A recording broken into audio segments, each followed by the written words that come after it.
Hey guys, welcome back to another week, another episode of the NFL Bell. This is breaking down the Week 3 slate. Joining me is my co-host, as always, Mr. LouBetya. How you doing? How I you got a beer. doing? I got a beer, finishing to smoke. I got great notes on this fucking slate. I shouldn't have cursed. I got great notes on this slate. I am ready to go. I'm just saying I'm laying off the props this week a little bit, except for the one we talked about pre-show. The player props are kind of beating me up a little bit. People keep getting hurt, but sticking to spreads, sticking to team totals, stuff like that. I'm 8-2 this year. I feel good.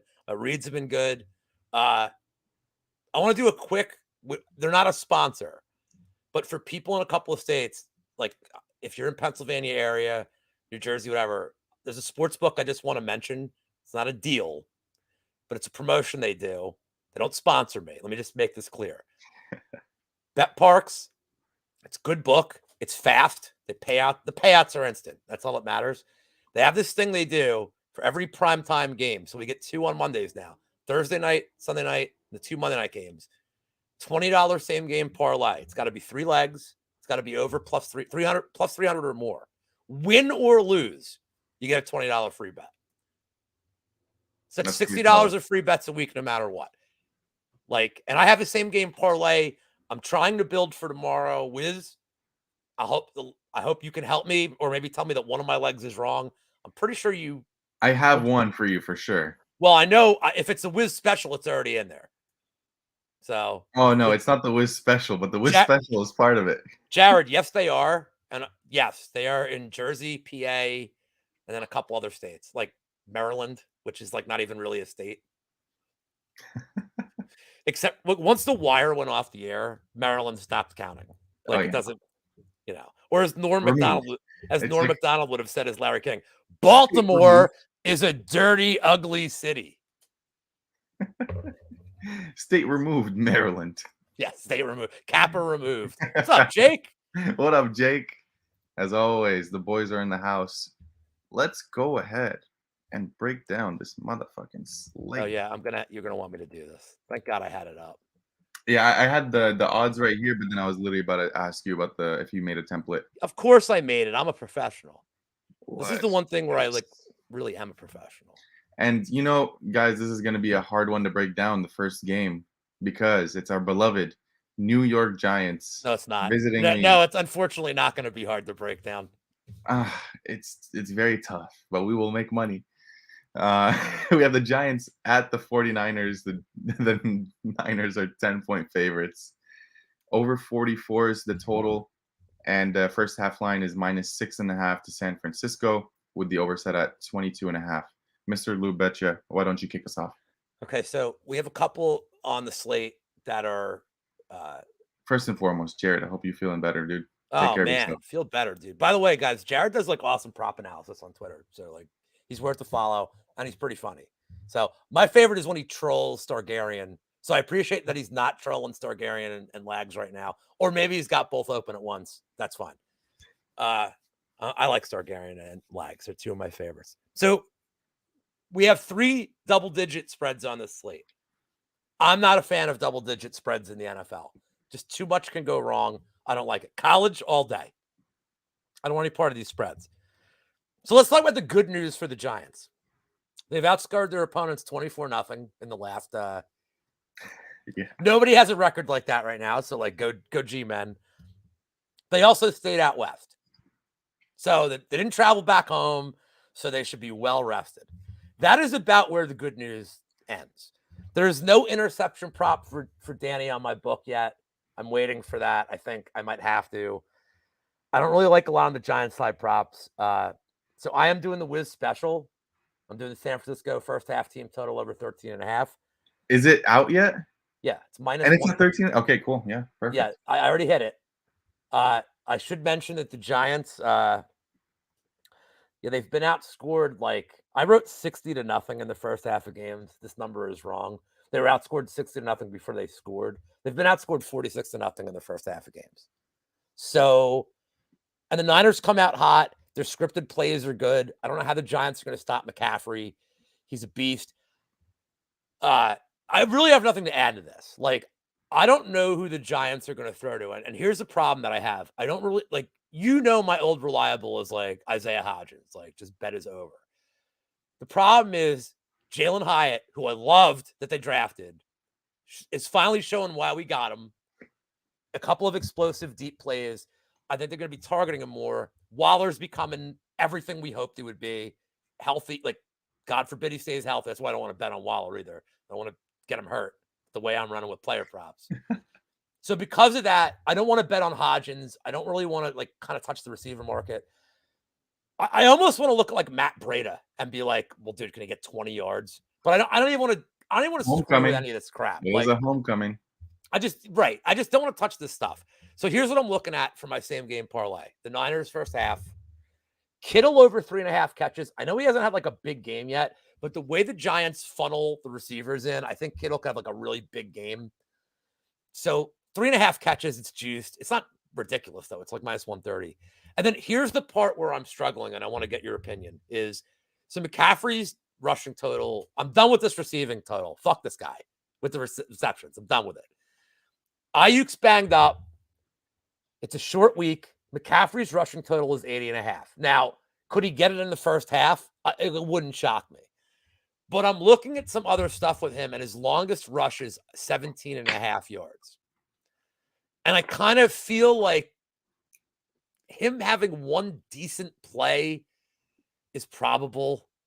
Like, I just, the thing is like, what I worry about with him is, again, being the short week and being the fact that really the script should play for like a Niners blowout, is will McCaffrey even play a lot in the second half? Like, I could see a scenario here where he's out of the game like by the end of the third quarter, and they're like, all right, just, let's get out of here without any injuries.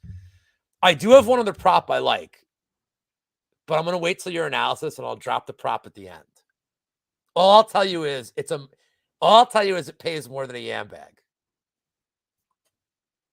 I think I'm starting to catch on to it. I don't think you know what the prop is. You won't guess the prop. I doubt you'll know the prop, but is it a first touchdown score by the defense? No, but we'll get there. All right. The first thing on my notes for this game is sadness. ...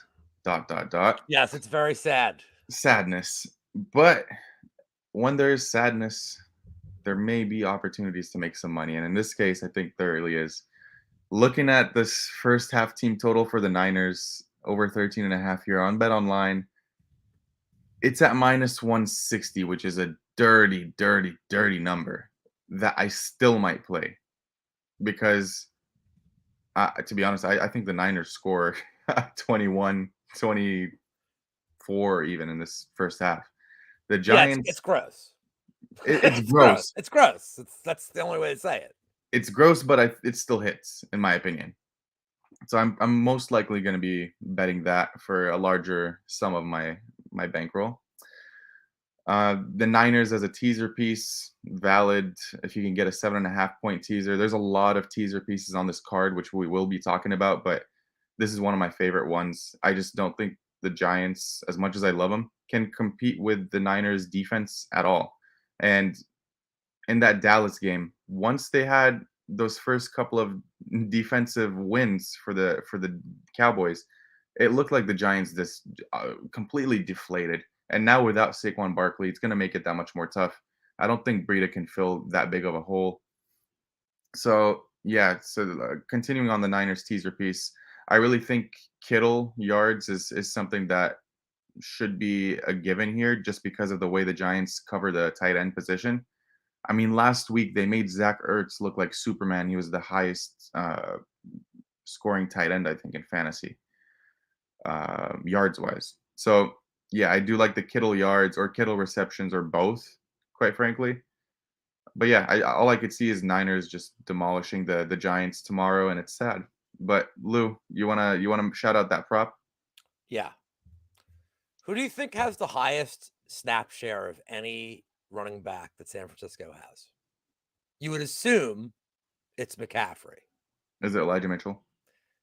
It's Kyle Juszczyk. Now he's a fullback. Now he hasn't had. Okay, but they're a team that uses a fullback. That's true. Now he doesn't have any carries yet this season. But last season, all his carries are in the red zone. And they throw to him in the passing game, too. So I don't just like Kyle Juszczyk touchdown at plus 700 as a small play. How about last touchdown at plus 3,300? If this is a blowout script, if this is just, which is not like a weird thing to think. If this is a blowout script, if the Niners are up 31-10, what's up, Fight Talk?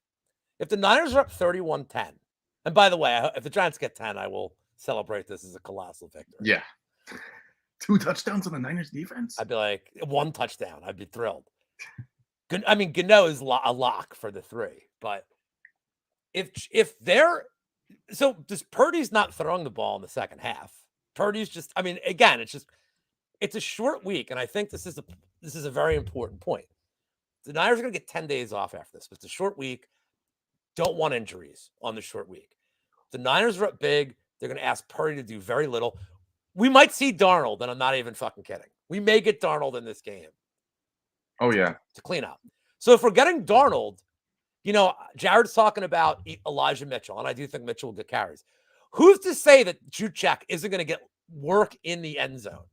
Of course he is. And by the way, on a 4th and 1 or 1st and goal on the 1, yeah, I'll pound it up the middle. And look, could this end the game? Yeah. So the plus 700 is great, but I'm getting greedy, dude. The plus 3,300, it's worth $10, man. Something just came to me. Let me see what Brock Purdy touchdown is, because this guy's been asked for like these what's it called, quarterback sneaks. It's plus 450. Well, he scored one at the end of that. He gave dude, you have like some ancient Chinese secret with this, like the last play of a half. I have no clue. I don't know why. I don't know how. Well, I was ready to like fly to California and kick your ass last week because not it's their fault. So you had Buffalo team total. And I had first half, and I had the spread. So I was like, they get stuffed on 4th down, and I'm like, you had already won your bet. I'm like, what the fuck? Like, God damn it. And then they get the ball back because the Raiders are terrible. And I'm like, okay, Wiz is, safe. We're plus live. 450s. Plus 450 is awesome, dude. Yeah, that's the one thing that just came to my mind, because he's done it, and they've shown the willingness to go for it, and he's done it once, he missed, and he did it a second time, and he got it. I mean, Justin thinks last touchdown's going to McCaffrey. I mean, McCaffrey will be long out of the game. That's what I'm banking on. The last touchdown, then you probably think that there's no touchdowns beyond the third quarter. By the way, can we talk about how the Giants are 1-1 and they're in sole possession of last place? Like, fucking. It's because the Cowboys. I think the Cowboys this year, I think they're going to take the division just based off their performances so far. We've seen this story plenty of times, but I think this is a different Cowboys team. But that's for another day. All right, let's move on. Enough of this shit. Yeah. This is another fun game. All right, Wiz.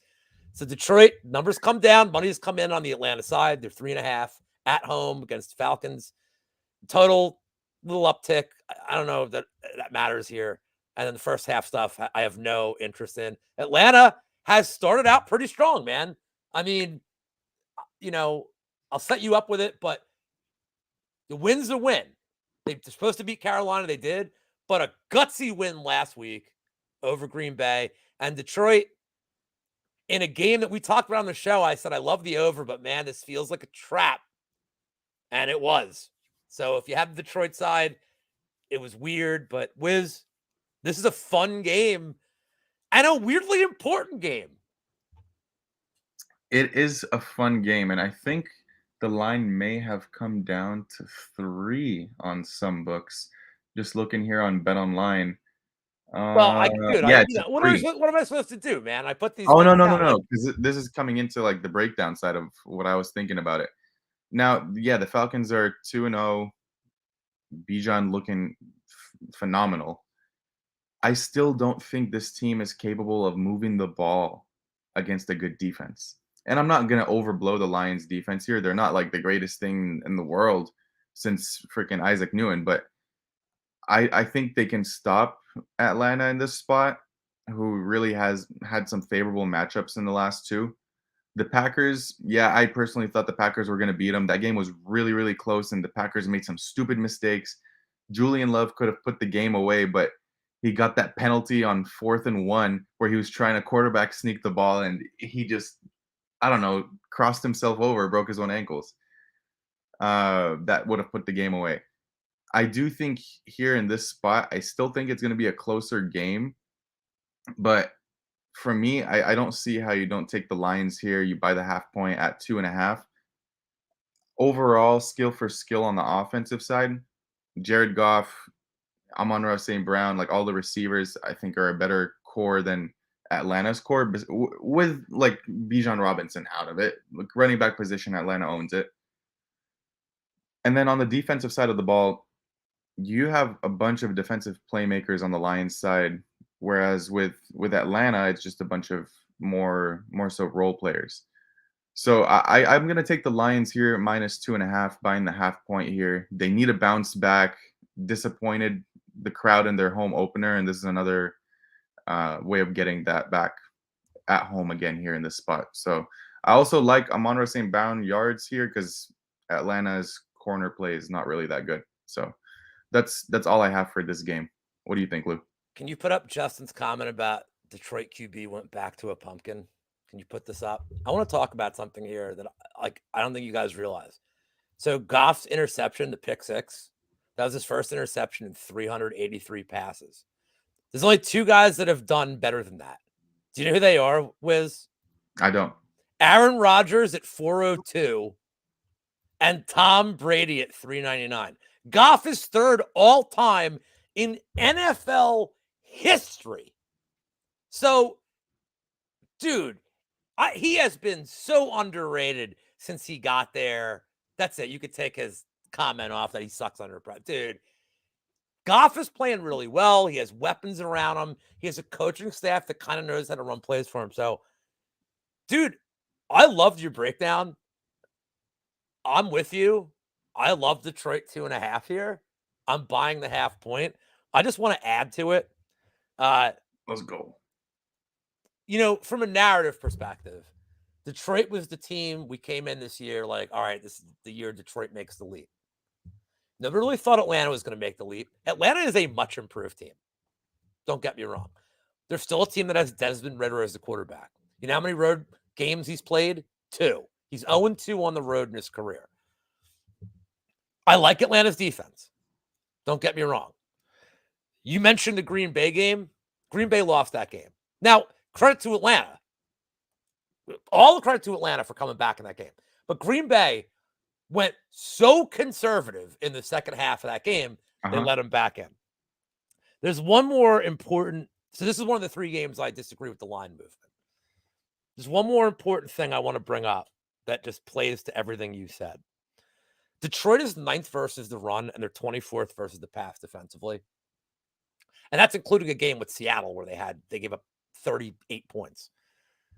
Well, I don't think being 24th against the pass is going to matter here because Atlanta's game plan is not to throw the ball 40 times.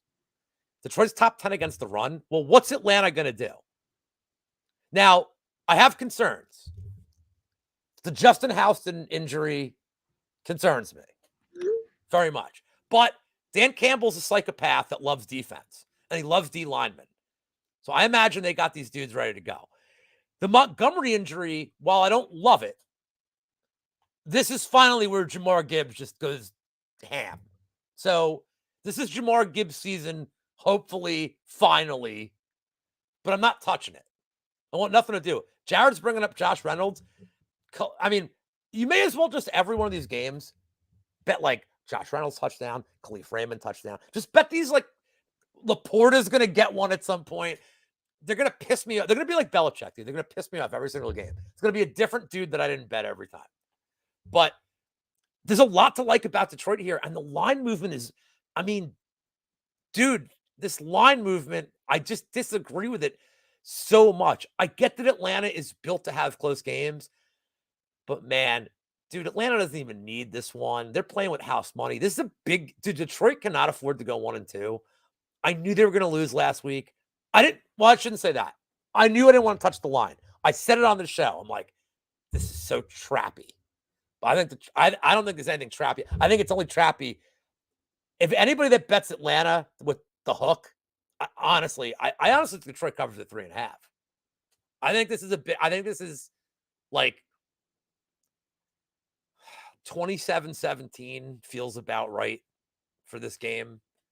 But I think Detroit kind of gets right here. I really do. And Ritter's never won on the road. So, like, it's Desmond Ritter, man. He won me a lot of money in college. I knew he wasn't a pro quarterback. He's still not a pro quarterback, man. I Atlanta with a refuse. good quarterback, that's a great team. With a good quarterback, that is a great team with great weapons. Ritter,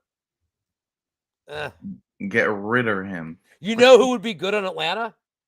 Jeff George would be awesome to go back to Atlanta, the George Dome, which he named. You knew it was. I mean, dude, I'm going to do it every show. I'm bringing it up every show. We lost Jared. I think How Jared. did you laugh at that joke? We lost Jared. I think he's probably trolling Star Green. He'll be back. All right. Anything? Are we done with this game or? No, get rid of it. Well, great game. But by the way, these are two teams that like have kind of sucked for years. I'm glad they're both good now. Like I like it. I like these kind of teams being good. It's a little bit of a shift, yeah. This is gonna be this is gonna be a super fun game. So, Super Bowl preview. and I got a lot to say about this game. All right, let me tee it off. Yeah, I got a lot about Bills this one. at the Notskins. They're 6.5-point favorites, opened at 6. They're always going to be the Notskins. They're always going to be the Notskins now. It better stay like this. And then the total set at 44.5. First half line is Buffalo minus 3.5 with the over set at 22.5. Lewinsky.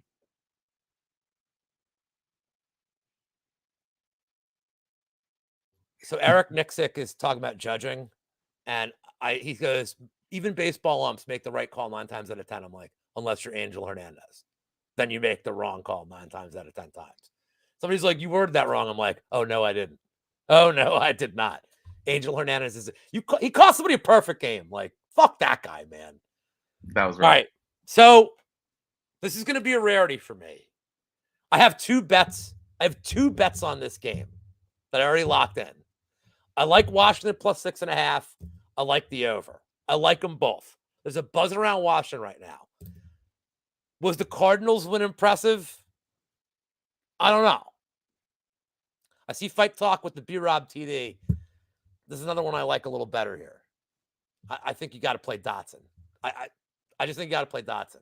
They're going to put guys on McLaurin. I love Dotson in this spot, but at better price.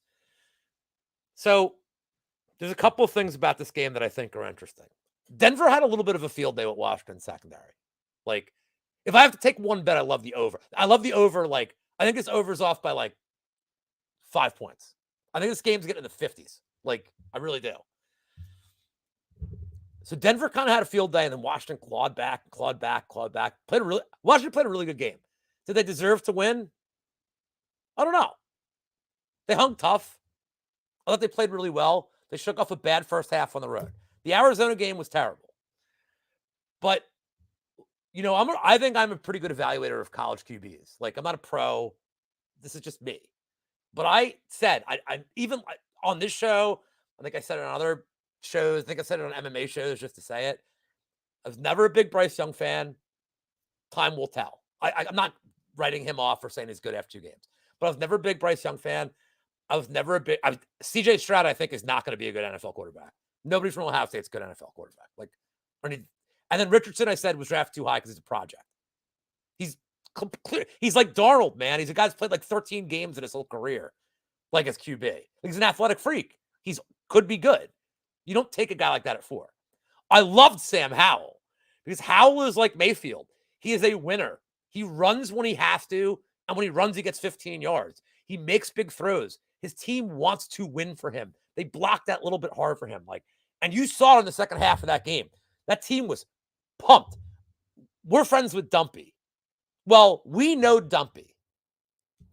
Nah, Dumpy's our friend. And Dumpy's a Skins fan. And you know he loves this. Dude, this team has sucked for so long. It's a big deal. They're 2-0. This is a buzz. It's like new ownership. It's like, all right, man. Like, you know, it's hope. It's optimism. There's a buzz. This is going to be in Washington. I think they can hang tough in a lot of games this year, man. Like, they're kind of built. Their skill position players are good. I like what I'm seeing from Howell.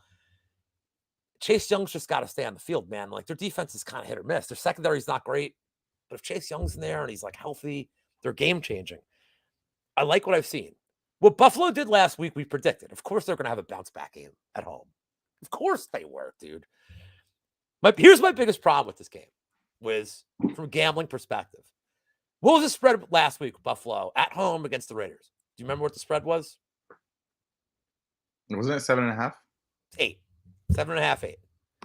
Now Buffalo's minus 6.5 on the road. So you're telling me in Buffalo this is 12.5 with the 3 points. You're telling me this is the 3-point flip. You're telling me this is 12.5. Tell me this. You telling me the Skins are 4 points, 5 points worse than the Raiders? You're out of your fucking mind. They are. I don't think they are. I think they're way better than the Raiders. I don't understand this number. To me, as an experienced gambler, this number, they're begging you to take Buffalo. They're begging you to take them. And I'm not falling in this trap, dude.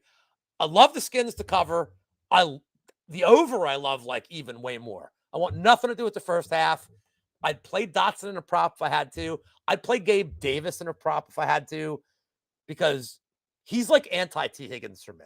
I nail his props every week. He's the anti-Higgins. Him, I'm like perfect on. T. Higgins, what did I say last week? I'm joking. I'm not going to really play T. Higgins. What did he do?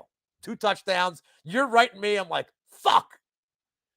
Why not load up on T. Higgins last week? I can't figure it out. But Gabe Davis, I'm good on. So give me Washington to keep this a super close game. I may take a poke on the money line, dude. I'm telling you, I may take a poke on the money line on Washington stealing this game. But I love the 6.5, dude. Love the 6.5. Yeah, this game. I'm getting another beer.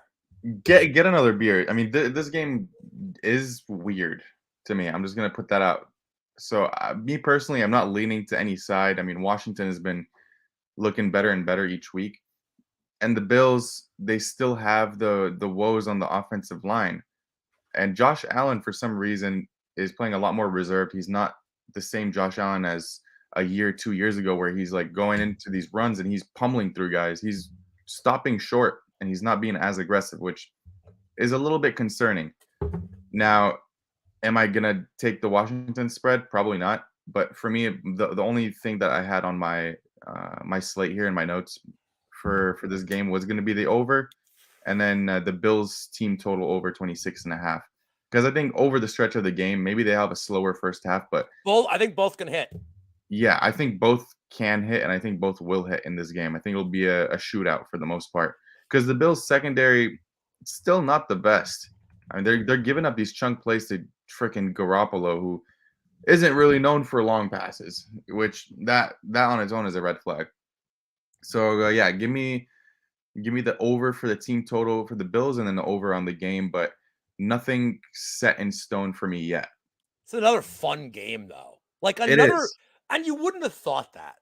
No, I mean, looking at it, you just think, oh, okay, Bills smash. But no, there's a lot more to it. I like Sam Howell, dude. This is He's one of those fun. sketchy spots. By the way, Howell made me a shit ton of money in college. Shit ton of money. That North Carolina team.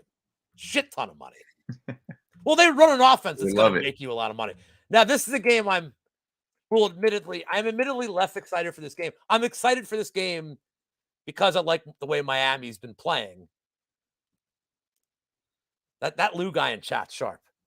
We should have him on one time. We got Miami at home for the first time. I am, dude. I know. Well, he told me my record one time. He's like, "Oh, your record's pretty bad." I'm like, "Fuck you." And I'm like, "No, it's not." And he's like, "Oh, yes, it is." And I'm like, "You must be copying your picks." No, I went like 4-0, and I think I was like 4-0, then I went like lost my next 6, and I'm like, "Oh shit, dude!" Like, he's stealing your picks and he's stealing your name. He just put a space in between the Lou and the Betcha. So Fight Talk does awesome work, dude. He's one of the coolest dudes. And he's cool to talk to, like, privately. One of the coolest guys we got. Dude, this whole community's got a bunch of cool dudes. Hell yeah. And Justin Villegas is here, too. That's awesome. We have the whole lot today. All the boys. All right, we got Denver at Miami. This is Miami's home opener. 2-0.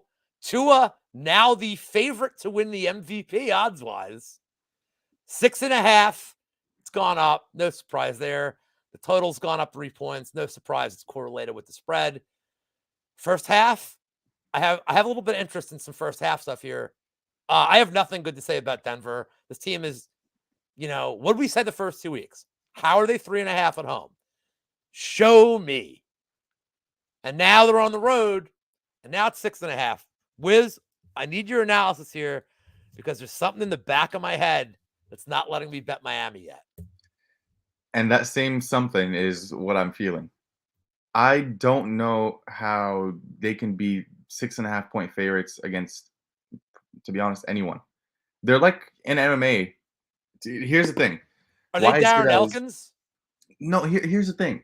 In MMA, we have this term where we use with these certain fighters that they fight down to their competition. I think Miami does the same thing in these games. Same thing with the Patriots last week. They were getting all the yards, they were getting all these chunk plays in the run game, but somehow it was only a one possession game in that fourth quarter, and the Patriots were just they're being the Patriots. They're not the best offense. We get it. And Miami defense isn't all that either. And then you look at the Broncos side here. Sure, their defense is pulling up to these games and they're playing, but at a certain point throughout the game, fatigue's it's hitting them because the offense can't stay on the field. The defense isn't getting much rest, and they keep going back to back, and they're still getting stops. So I think this is going to be one of these like bar fight kind of games where it's toe to toe until the fourth quarter, and I would not be happy holding a -6.5 ticket on Miami's spread line here. I'll be sweating and clenching my butt cheeks because I do not want any part of this game. Yeah, I I mean, can't. it's this is, you know what this is? This is gambler's instinct from both of us. It looks like a smash spot. It really does. Even the 3.5, I'm like, I'm actually like, I was looking at the over. I was looking at that first half over because I kind of think Denver could be like, I almost want to take Denver first half. I'm with you. I can't do it, dude. I don't know what's holding me back, but something is holding me back. I might play Waddle receiving yards if I'm going to play anything because like he's my Is he fucking playing? Or I mean, he's not even 100% healthy. That's my issue with it. It doesn't matter. He can hit shit on like 3 catches, dude.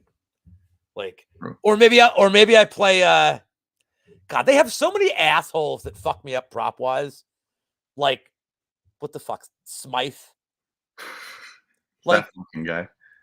I mean, I don't know. Maybe I'll look at Mostert stuff because it seems like he's now like a huge featured. Like last year, he was a big part of the offense, but dude, I don't know what he did in the offseason. I don't know. Craycraft. Oh, yeah, Craycraft. That's the other asshole that I'm like, why aren't they throwing to guy I bet on? But man, Mostert looks like He's made it beyond week 2. So that's yeah, but dude, promising. he like I was listening to like all these stories about him. Like, dude, he put on like changed his diet. He put on like 15 pounds of muscle. He said he's like, I've never felt this healthy in my life. He looks like an absolute, and the guy was never bad. He's good on the Niners, Really like when he good. got, but dude, he looks like a fucking tank right now. Dude, he wrecked the Patriots. He was crushing them in that game. All right, let's move on. Yeah, we can't stop him. This is now we're at the turds. Oh. Oh. Go ahead, set We have me up. I get to start. I'm really excited. the Texans at the Jaguars. Jaguars laying 8.5, opened at 7.5, with a total set at 43.5, opened at 44.5. Jacksonville, 4.5 point favorites at halftime, with the over/under set at 21.5. Yeah, so I got to give a play, but I don't think I'm betting this. So I think this is too many points for a divisional game. Houston doesn't look good. I just bashed CJ Stroud. I get it. And Jacksonville's coming off a really, really, that was my one loss last week on spreads and totals and shit. A really flat performance. Like, look, Chris Jones played like he'd done all the asparagus. Mm-hmm. I get it. But they looked bad. And it wasn't just that Chris Jones is out there flying around. A lot of false starts, a lot of bad penalties. Like Jacksonville just looked Ridley like, couldn't catch the ball. you know what Jacksonville looked like? What I think Jacksonville looks like when I immediately pictured Jacksonville over the years in my head. Yeah, it's like, oh, That's I what they want to go to I'm Jacksonville. like, there they are. Yeah. I'm like, there they are. That's the shit team that I've known for years. That's the team tanking. I think the Texans defense is too good to let this get out of hand. But then I got to look at okay, well, what's Houston going to do? What's the prop market like? Dameon Pierce, I don't want to say he's a flash from the pan, but maybe he just had one good year, and maybe he's just not that great. Maybe the real line's not that great. I don't know. Nico Collins had a monster game last week. If you think this is going to play out like the spread, then they're going to have to go pass heavy. And obviously Stroud, he's 2 games into his career. He's finding a rapport with him. So maybe you play Nico Collins overs. I imagine Collins is going to get at least 10 to 12 targets in this game. I'm sure the number is going to be relatively low. I haven't even looked. It's because I just don't want to really bet this game. It's probably going to be in the 60s, low 70s most. Maybe that's okay. But for the sake of the show, I'm going to pick the Texans to cover. By the way, it's 9.5 now on my book. Good. Keep going. If this game gets to 10.5, I may take it. I just think Houston can kind of hang in there. That's it.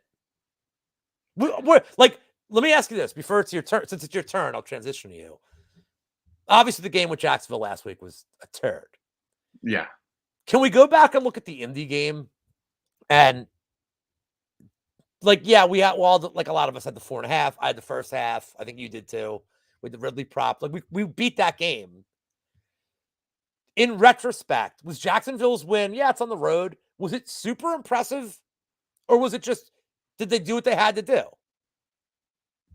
Gordo. What's up, Gordo? I mean, I would play Nico Collins prop. I mean, I want to play Ridley every week because the gambling thing. I really do. But we'll look at last week, dude. Zay Jones. I mean, last week was a Kirk game. So I don't know, dude. I don't really want to touch this one. Well, last week it was supposed to be a Kirk and a Ridley game, but Ridley just could not catch the ball.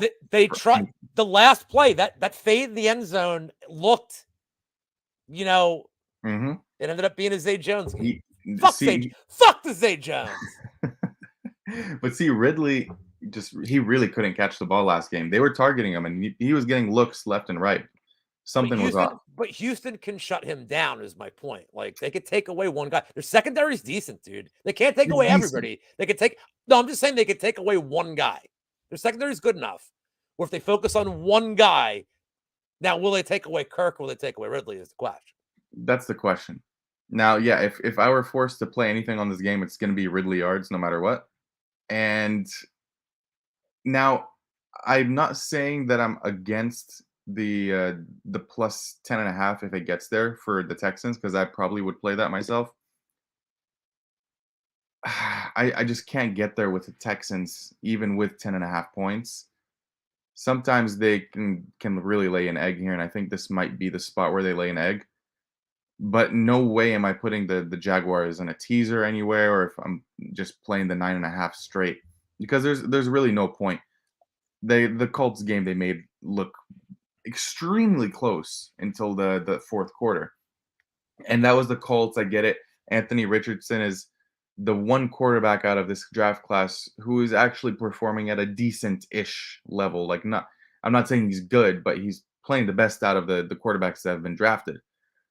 And do I think Stroud can emulate that in this game? It's tough. It's tough to see that because Stroud really hasn't shown anything impressive either. But yeah, I'm gonna have to stick with just the Ridley yards if I were to bet anything on this game, and I just cannot lay the 9.5 here with Jacksonville. I can't put them in teasers either, so I'm staying away, far, far away. I just can't. I don't love these kinds of visuals. It's a disgusting one. All right, let's here's another one. I guess this is me setting you up. So Baltimore and Indy, must be said. It appears it is going to be Minshew. Richardson's in the concussion protocol. Yep. Also, whether or not he's out of the concussion protocol, look, this is just a bring him along year. Indy has no Indy's not trying for the playoffs. This isn't a win now. So anything under 100%, there's no reason to rush him back. So let's say it's Gardner Minshew, best mustache ever. Baltimore, now the lines come down, which is a little interesting. The Baltimore 7.5. They have some injury problems of their own. Odell left last game. Dobbins is out. Edwards is still fine though. So Jared's all right. Jared's back. We waited. We haven't analyzed any games. We waited. So you went and trolled Stargarian. And Gordo, just to answer this question, I mean, I don't think it really affects it too much because Stroud hasn't really done anything either. But I just don't think he's good. And I never thought he was good. I never, no Ohio, name me like a really good Ohio State quarterback. Actually, here, better yet, name me 2 good ones? Stop. You can't. It's just not their system, dude. Like, they just don't have, they're just not QBU. Like, I don't know, man. Stroud, the problem with Ohio State quarterbacks, let me just say this before we move on. Here's the problem with Ohio State quarterbacks, and here's why Oklahoma quarterbacks are good. It's because they're from Ohio. It's because the offense they run, Ohio State has literally their receiver university. All the receivers are like really good. They run good routes, but more importantly, Ohio State always has like the best running backs. I'm not worried about that. Collins could hit his total in like 2-3 yards. Every catch he's getting is going to be like 20 some yards. So I like it for that. The problem with Ohio State has these great skill position players. Their running backs are like sick. The receivers are insanely good. So if all Ohio State's needed for the last 20 years is an athletic quarterback that can avoid sacks. That's it. A guy that can move out of the pocket and throw on the run, get it 30 yards near Olave, he's going to snag it. So you're not really asked too much. At Oklahoma, they run more of a pro-style offense. Yes, the receivers are good, but not a ton of Oklahoma receivers have become legendary NFL guys. CeeDee Lamb, dude, I'm not saying none of them, but I'm saying it's more like the style of offense that Lincoln Riley really built there and Stoops before him. They built a system. Like, look at Gabriel right now. Dylan Gabriel looks like, and he looked great at UCF against nobodies, but they're leaning into his strengths. Like, they know how to coach quarterbacks. Ohio State has and always will be a defensive-minded team that has good running backs. The fact they have good receivers is a bonus, but Ohio State has really always been that kind of team. It's a Big Ten thing, too. The Big Ten in general does not have good quarterbacks. So, except for Kerry Collins with, Juravicious. Sorry, I'm confusing my sports. Collins, Juravicious were the high-octane connection of Penn State. But the Big Ten is not like a quarterback-known conference. So, anyway, back to this game. Sorry about the little rant. Both a little bit of money coming on Indy, and the total moving a point is kind of, I don't really understand it. Maybe just they saw a low total for Baltimore. I don't know.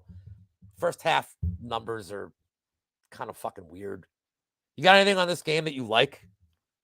But it's going to be Minshew. Going to be Minshew in case anybody's paying attention. Yeah, so Richardson is out. OBJ is questionable. I think the Ravens can be a viable teaser spot here. In terms of props, I have nothing. There's really no one you can target because the target share for these receivers on the Baltimore side is pretty equal. I mean, Andrews is still getting the bulk of them, and then it's spread out between the rest evenly for the most part. So I think the Ravens can win this game. It might be a little bit closer in the beginning, but again, Ravens at home. I don't think they lay an egg here. They're a team that with playoff aspirations moving forward. So especially with the decent start at 2-0, I think Gus Edwards is fine as a replacement for J.K. Dobbins. He's proven to be more than capable of running the offense at running back. So yeah, for me, I just think it's a good teaser spot for Baltimore here, and that's it. I don't like any props. Keep it short and sweet. Yeah, I got nothing here. I lean the +8 if I said in my notes I have lean the +8 if Minshew plays, but lean, not bet. Yeah, I could pass on this one. Yeah, I can completely pass this. That's fair. There's another game where literally I have ugly game, comma, pass. Now this next game though. Oh, this is not the one. Oh, shit balls. Did I like? Oh, fuck. I missed a game. Which one is it? I wonder if I missed it. Well, you know what? I'll know when we get there. I wonder if I missed the Jets. I don't know. I missed one game in here.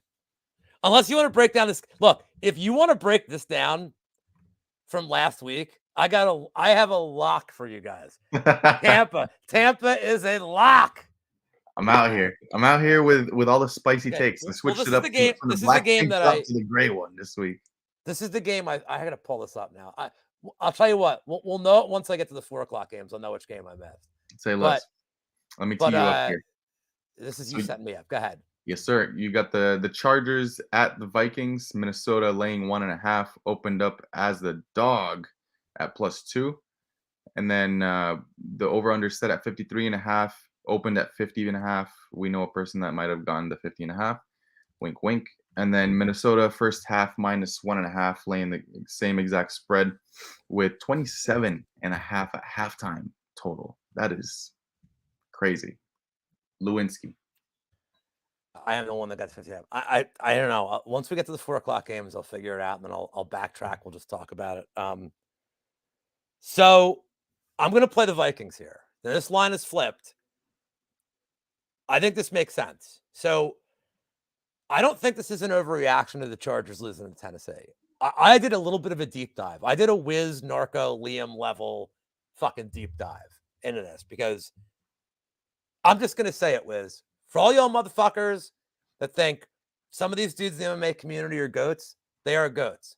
What they are to UFC and MMA, I'm the GOAT analyst when it comes to this shit. Because I know the right questions to ask for the deep dives. So here's what I wanted to know. This game's going to come down in the fourth quarter. Like, yes or no. This is just that kind of game. Yep. This is going to be a fourth quarter game. It's like whoever you bet on, you're going to throw something and you're going to shotgun a beer. You're going to have a lot of emotions. You're just going to have a lot of emotions here. So who do I trust in the fourth quarter of this game? It's at Minnesota. I don't care about the 1:00 game. This whole like West Coast playing at 1:00 thing doesn't really matter anymore. The chain man. So here's what I had to think. Do I trust Kirk Cousins or do I trust Justin Herbert? Now, it seems like a stupid question. But, just a humor. I'm like, let me dig in. And what I learned was alarming. And that Cousins, fourth quarter stats, he's like a top 10 rated guy in non-primetime games. I took the primetime games out. But even against the Eagles, he looked good in the fourth quarter. Because Job is the worst. Job is the worst defender. Wiz, you're young. I want to take you back to when I was your age. Back in your day. Back in the 40s, when I was in my 20s, the Eagles had a guy in their secondary named Izell Jenkins, who was known as the worst safety ever. Do you know what his nickname was? Toast. Because he got burned all the time. His nickname was literally Toast. And he's like the Eli Apple. This nickname was from Philly fans on their own guy, calling him Toast. That's how bad he was, dude. So, anyway, I did a little bit of a deep dive into Herbert's fourth quarter numbers. And on the surface, it's like 97 touchdowns, 35 picks. It's like, damn, dude, this guy's legit. But there's two things that have to play into this. Number one, in games that are like a touchdown or more, he's thrown, it's like, I don't have the stat in front of me because I didn't want to have to read it. It was 14 games where it was a 3-point game or less in the fourth quarter, and he has 12 picks in those games. Number two, Staley, I will say it every week, is the worst coach in the NFL. Does not know how to manage the clock, does not know how to manage late game decisions. He burns his timeouts in the third quarter of all these games, too. So if you're asking me who I trust in the fourth quarter of a game, it's Minnesota. So I love Minnesota money line here. I'll whatever. I don't even want to fuck. Honestly, I don't even like the 1.5. Give me Minnesota by 1. If this game settles on 3, this is like another shoey game for Gordo, which we nailed last week. That was hilarious. That's twice. I've been like, Gordo, you're doing this. He's like, no. And he's it's a smart. Gordo's smart. For those who don't follow us on Twitter, so there's this long-standing joke, or not even joke. It was something we did last season when we had Washington, Gordo on as a Minnesota guest. was the game last year, by the way, just so Yeah, you know. Washington, Minnesota. So I had Minnesota -3, but I took I bought the point on actual It bet. was the same way. We both had it 2.5, Yeah, 3.5. we both had it 2.5, and then Lou had 3.5 with Washington, but the game spread was 3 both ways. And Gordo was a guest on the show, and we were arguing about this, and we were like, you know what? If it lands on 3, then Gordo has to do a shoey. And what happened? Well, we Gordo had a had shoey. Well, to we had a shoey bet. Well, we had a shoey bet on our spreads, but then if it landed exactly at 3, Gordo would have to do a shoey. And what happened? Gordo had to do a shoey. So this past week, we're talking about this Panthers game, Panthers Saints, and then same thing. Lou was on the Panthers +3. I was on the Saints Three and a half. -3. Three and a half. Yeah, you had the +3.5. I had the -2.5. And we're like, if it lands right at 3, Gordo has to do a shoey hypothetically. And what happened? Of course, So they I'm gonna. kick a field goal. By the way, I'm in a weird suicide pool this year. You know what a suicide pool is, right? No. What? Oh, we're doing one next year. Okay. I don't like doing a fantasy, but our whole group has to do a suicide pool. Okay. So a typical suicide, dude, it's the easiest thing. It's easy and it's stressful. It's very simple. You pick one team to win. No spreads. You pick a team to win that week. They win, you advance. They lose, you're out for the year. And you can't pick the same team twice. Okay. So That sounds fun. well, you know where it's not fun? The year that I made it When you to have week to 7. pick Washington and you have to pick the Colts. The year I made it to week 17. So I won. I ended up winning $3,900. There were 4 of us left. Okay? There's 4 of us left out of 790 people. I wanted to split the money. I'm out of good teams. I wanted to split the money. They're like, no. And you don't know who anybody else took. So I was forced to take Houston and Brock Osweiler against the Colts on the road because I was literally at it. I'm like, dude, because a lot of these teams are sitting there, guys, and I'm like, fuck, Houston at least needs to win. So they lost, and I'm like, I can't believe I just lost the money. I'm like, dude, it's a $15,000 game. So it turned out the other 3 guys also lost. So because that happened, we all split it. But a lot of other years I'm out week 1, and I'm like, you know what? Great. I don't have to fucking stress this. Awesome. But now I'm in a unique version of it. I'm through my sports book where it's a different mission every week. I'm bringing this up because I thought the mission was bet $20 on a spread. It wasn't last week. It was win a bet. So I was forced to bet both games Monday night just to stay. And Carolina was, well, I ended up hitting them both because I had Pitt. But when Carolina converted the 2, I'm like, all right, I stay alive. This week the challenge is live bet 3 games, $10 each, win or lose. So I'm like, great. It's gonna be that kind of, but I'm like, all right, I'm still alive. So yeah, so I'm on the Minnesota side. The team total is 27.5. I don't hate it. It's -104 on my book. So it's not like terrible, but like I already have the over bet. I think I'm just gonna take the poke on Mini and be happy. This is a prop laden game. This is a big prop game if you like it, Wiz. This is a big prop game. Now, I'm still probably passing on all props that are not Justin Jefferson yards. I have a bad feeling that a lot of like these no-name receivers are gonna get looks here. But I do like the over even at 53.5. I think this over is fine. It probably gets into 55 plus territory, maybe even 60s, because none of these teams can defend like with the brain. I don't know what it is. And I just like the over here. I'm not touching the side. If I had to, if there was a gun to my head, I would have to go with the Vikings here. At home, better quarterback in my opinion, more that's a little bit more familiar with the receivers and people that are healthy versus not healthy. And then I don't know if Cam Akers is playing this game because Cam Akers just got traded to the Vikings. No, I don't think he will.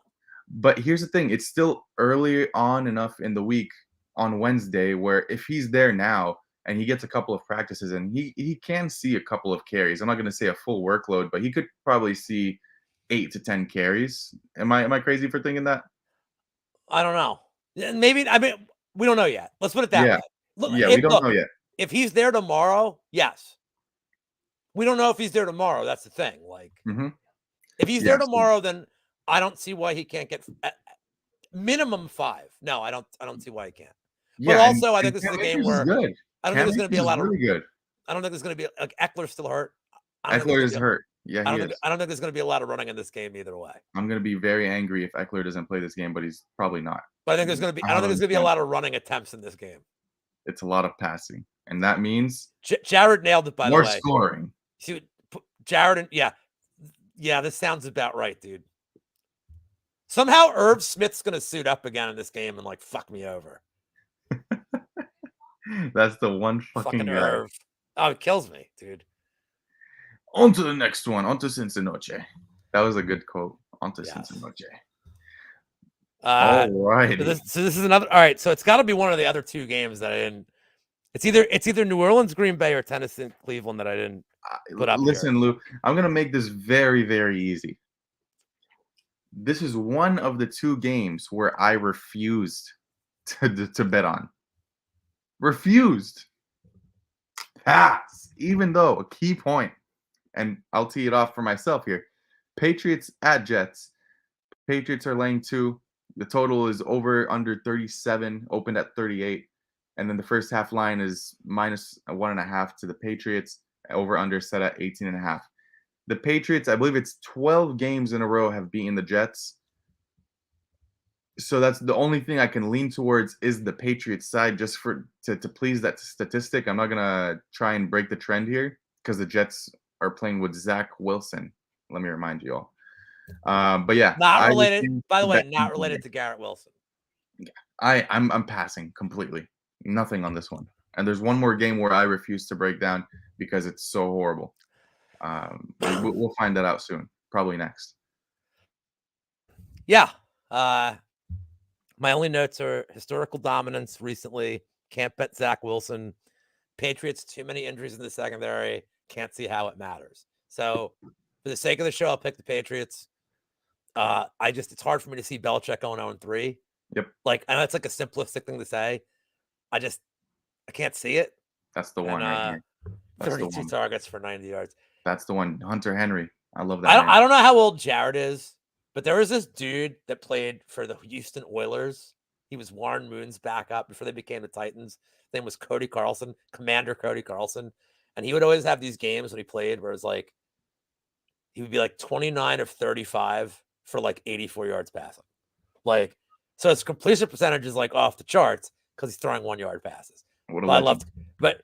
Yeah, Tecmo legend. QBR. All right, hold on. I just want to go ahead here. So, okay, so I somehow, I don't know. Maybe I did get every fucking game. I don't know what the fuck. I missed something. All I know is I missed something. So far, everything looks good. I know, but whatever. So, wait, did you just skip over the Titans Brown game? No, that's the one after. Oh, okay. All right, so Wiz, New Orleans at Green Bay. I have a lot on this one that I like, but New Orleans, Green Bay's less than a field goal favorite. Feel like that's important to note here. Not even getting the home 3. Total's close. These first half lines are, I don't know, they're all right. New Orleans looking all right. You know, not a great game to watch, let's say, at Carolina, but they got in there with a win. Green Bay coming off like a really poorly played second half against Atlanta. Of note, New Orleans, until a minute left in that game, had not allowed a touchdown. They allowed one, thankfully, and the two to Adam Thielen. I really appreciated Thielen getting all 8 points for me there. Wiz, start this one off. And what do you feel about this game from any kind of perspective? So when you look at this from like an outsider's perspective, both mid-level teams with quarterbacks that are still trying to figure out their receiving core and get familiar with them. Part of me leans the under just for that sole reason. Jared Goff sure has the capability of. I'm sorry, not Jared Goff. My bad. Derek Carr It's these rhyming names. Derek Carr, like the ones you could say quickly that mess me up. But Derek Carr has shown that he's still not so familiar with these guys out there, except for Michael Thomas, who got a billion receptions on these third downs. And for me, the only thing that you can really reliably bet on in this game is the Michael Thomas receptions. Olave yards should be fine here as well, but I think they're probably going to put Yair Alexander on Olave. So I think Michael Thomas sees a lot of receptions in this game. Other than that, yeah, I lean the under. I think it's going to be one of those like gross, slowly played games, and yeah, I'm most likely going to be playing that Michael Thomas. Oh my goodness, Vandersloot. So this is Jordan Vandersloot, and I say this every week. Are you telling me this doesn't look like Derek Carr? This doesn't kind of look like Derek Carr. Here's Derek Carr getting arrested. That's maybe Derek Carr after he's out of the league for a couple of years. Oh, it's Derek Carr, all right. Oh, it's fucking Derek Carr. All right, hold on. Let me put the other thing back. Well, it's Derek Carr. Just make no mistake about it. It's fucking Derek Carr. And Justin, yeah, Rashid Shaheed can get his yards in one pass. He's done it 2 weeks in a row now. He's not the second receiver. He's the third receiver. Yeah, he's the third. But he's done it 2 weeks in a row now where he gets his yards in one pass. So it's definitely possible. Okay, so I'm going to make this one. I took New Orleans money line here. I love this game for the Saints, dude. I don't care about the dome team shit. I'm not sold on Green Bay. Dude, Green Bay beat up on the Bears. The Bears fucking suck, dude. The Bears are a goddamn disaster. They had a very clear chance to win against Atlanta, a team that is very one-dimensional. Dude, when you have the lead and all the other team can do is run, you should not be letting them so easily back in the game. Jordan Love finally showed, and this is not a knock on Jordan Love. I think he actually is going to end up being pretty decent. He sat behind Rodgers long enough. They didn't really, it's not even really his fault. They just didn't let him throw the ball a lot in the second half. He's thrown to a very limited receiving core. Watson's still not 100%. Jones is out. Their whole team's injured. Their old line's kind of banged up.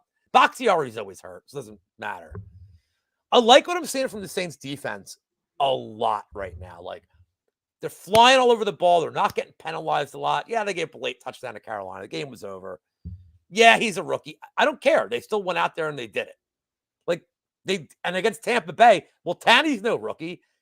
This is Jordan Love's rookie starting season. But New Orleans I think New Orleans defense is playing really well. And I love Derek Carr. I think Derek Carr's so underrated. He wasn't the problem at the Raiders. Dude, he's got a good rapport with Thomas, good with Olave. He's throwing at Juwan Johnson. I love what I'm seeing from him. They use Taysom Hill. They still use him perfectly. That was, the way they used him in that Panthers game was. By the way, he gets 10 yards every time he touches the ball. Why? And he gets up after getting tackled. He's smiling at everyone. And he's wearing a glove. You know it's him. It's not even deceptive. He's literally, here's the guy with the glove. 10 yards up the middle. Every time. I don't like Green Bay's defense. They're not really playing well. I think New Orleans wins this game, and I think they win it easily. And I'm debating an alt spread, a -3.5 or a -6.5 play at crazy plus odds here. I think this is another one. The -2 is interesting because I think we're going to get buyback here. And I think people are going to bet Green Bay because we're going to see all these fraud websites saying, Saints, off the dome, or stop. Just stop it. New Orleans is a better team here. In all facets, their quarterback's way better. The only thing they can't do is run the ball. But Green Bay is down to Jaden Reed, whatever. The hell with him. Killing me on my Dylan props. Killing both of us on our Dylan props. Jamal Williams killing. So I like the Saints, and I like the Saints pretty handily here. So that's it for that. We have arrived. I like this one too. So go ahead, set me up. Oh, you do? Amazing. We have the Titans at the Browns. Cleveland laying 3 points here, opened up at 4.5.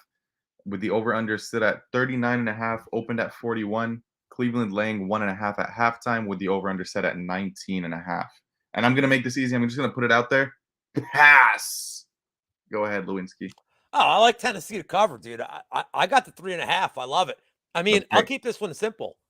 I think 98% of games the Titans have played in the last 5 years ended on 3 points. Every game they play is a field goal game. It's literally how this team plays. Every game. So you're giving me 3.5. I graciously accept. They'll lose by 3 or they'll win by 3. The Chubb injury is obviously what moved the number. Huge. I get it. But Deshaun Watson is bad. He's very bad. That's why I played the under week 1. I told you I leaned Cleveland just because of like they seem to be like the weird bogey team for Cincy. Watson didn't play well in that game. Burrow played very badly. Watson did not play. And he played awful in the Pittsburgh game. Awful. Horrendous, dude. He missed God, what's the fucking guy's name that I bet the touchdown prop on? That Elijah Moore. That guy. Missed him like 6 times. Targeted him like 10 times. Missed him every time. Look, Jerome Ford or underthrew him every single time. Well, I mean, he must have known I had a prop on him. I'm like, come on, dude. Look, Jerome Ford looked good, but Jerome Ford looked good because Pittsburgh's like, well, they're not running the ball with the third string. Now they got Kareem Hunt, and he will play this week. There's no doubt he's going to play. Unlike Cam Akers, I mean, Hunt needs like 5 snaps. Like, yeah, I know the playbook. I was just here. I know the playbook. But man, do they win? I don't know, man. But the plus 3.5 for Tennessee is a gift. So I love it. Bags in a fumble. I mean, he's so bad. Like, I love Tennessee here. I love them. Just a plus 3.5 to me is a gift.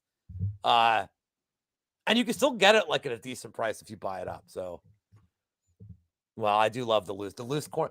You know what the problem was, John? I should have stuck to the loose cornhole play and not the loose cornhole zucchini. I got greedy. Loose cornhole would have been fun. Zucchini custody. Okay, so I like that one. We are now on to the 12, 13. 1 p.m. I feel like maybe I didn't miss. I don't know what the fuck's going on, dude. Maybe I just did some source. Yeah, I think you were tripping because I was looking at the slides on the bottom where it said 11 out of 16. And you're spot on. Yeah. All right. So now we get to the afternoon slate. Carolina at Seattle. Number 6. Little steams come on at Seattle. Total has stayed the same. Seattle, a very reasonable minus 2.5 first half. A little bit of juice. 20.5 is the first half team total. Wiz. Carolina coming off, I don't know. I don't want to say a horrible performance, maybe offensively, but defensively, I think they were okay. I think some of that is chalked up to New Orleans calling some kind of conservative play calling. Conservative, questionable play calling. And Seattle coming off a big win. Now at the 12th man. Yes, that is the big emphasis. 12th man with a rookie quarterback. What do you got here? Biggest thing you can say about this game, and this is what I was going to start off with: 12th man with a rookie quarterback. Yeah, for me, the biggest look for me in this game is the Seattle first half minus 2.5. I'm betting it. I'm going to put 2.5 units on it at minus 125. I don't see how Bryce can really get comfortable in this game from bell to bell, pretty much. This is not a fight, but bell to bell is what I'm going to call it. I think the Seahawks defense still needs some work. It's not the best in the world, but with the 12th man, with the rookie quarterback on the other side who is still getting familiar with his game, who's still missing passes and really feeling the pressure, I really like the Seahawks in this game. I think they cover the first half number. I wouldn't lay the -6 because it's still the Seahawks. At the end of the day, their defense is not that good. But I'll take a stab at that -2.5 in the first half. I think that first game was a little bit of a dud against the Rams. And to be honest, the Rams last week surprised a lot of us, keeping that game close until the third quarter against the Niners. They had a lot of people sweating, me included. So yeah, give me the Seahawks at -2.5 in the first half for a decent sized position. I got nothing to add. I already bet the same thing. Perfect. So that's it. I think Carolina can have a little more success than they've had, but I think it'll be at the back end of the game. And I think it's a really tough place to play for a rookie. So very tough. We will move on. Whew. Go ahead. I'm you know what? Don't even set me up for this. People can read. I'm just going to say this. I mentioned it before. I do not like spreads like this. So it's either going to be a first half play or nothing. I actually favor the 6.5 here. The Bears just lost their D coordinator too. So like a lot of weird shit, but like Why did they get rid of Nathan Peterman as their backup randomly? I don't That know. is an odd move. Cap concern because he makes too much. I don't know. I don't like spreads like this, but I know this is like a very whiz first half kind of play. So I'm just going to leave this one to you. I think the first half team total is 14.5. I think that's why I didn't like it. I think I like not like they can't roll them, but like I think that's why I didn't like it. Yeah, no, I wouldn't take 14.5 either, and I don't think I have it yet on Bet Online. Yeah, no, it's not on here yet. I'm gonna look up what it is on my book for you. If it's 13.5, then this is 13.5 is a smash spot. bettable. It's a smash spot. 14.5 minus 117. So I knew Yeah, I no. knew it. I knew I looked at it and I was like, fuck you. Like, come on, man. Yeah, it's that, and then it's Fields rushing yards over. What That's about it. the 6.5? Any appeal to you? Because I know you like playing now.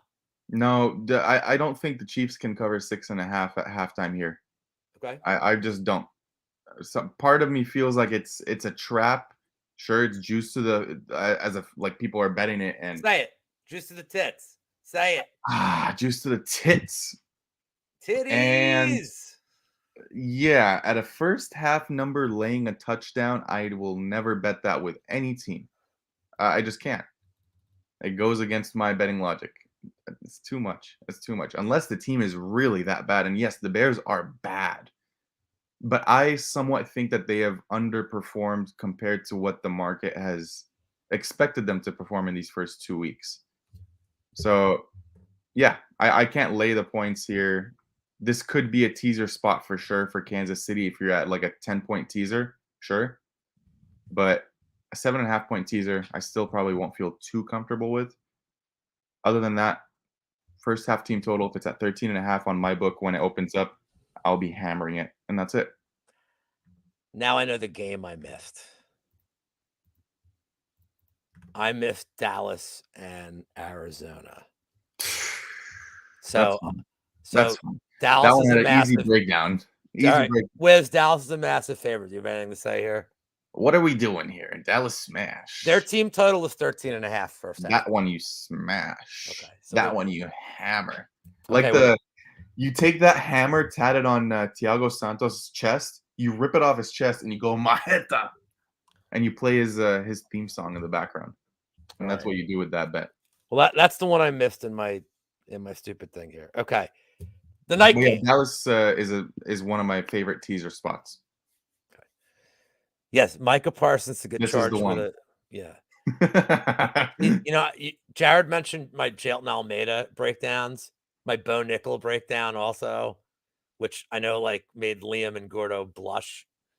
Yeah, this is like Parsons by prison stuff.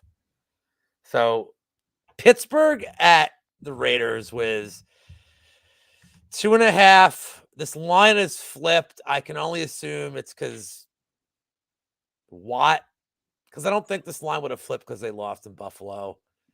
Total's about the same. First half stuff. I'm just gonna say this right now. I know this is one of these games like that I don't want to bet, but I'm probably gonna because it's a night game and I lack discipline Yeah. and maybe I'll just play prop market. But like I don't know what I would do here. Like I hate Kenny Pickett. I hate the offense. I hate Matt Canada. Can Pittsburgh score 21 on defense and win? Because if they can't, I don't really know how they win this game. But I don't like anything from the Raiders. Their O line sucks. Like, I got nothing here. That's it. I Sorry. do not. And No, no, no, no, no, speech. no. I'm like just looking at this matchup.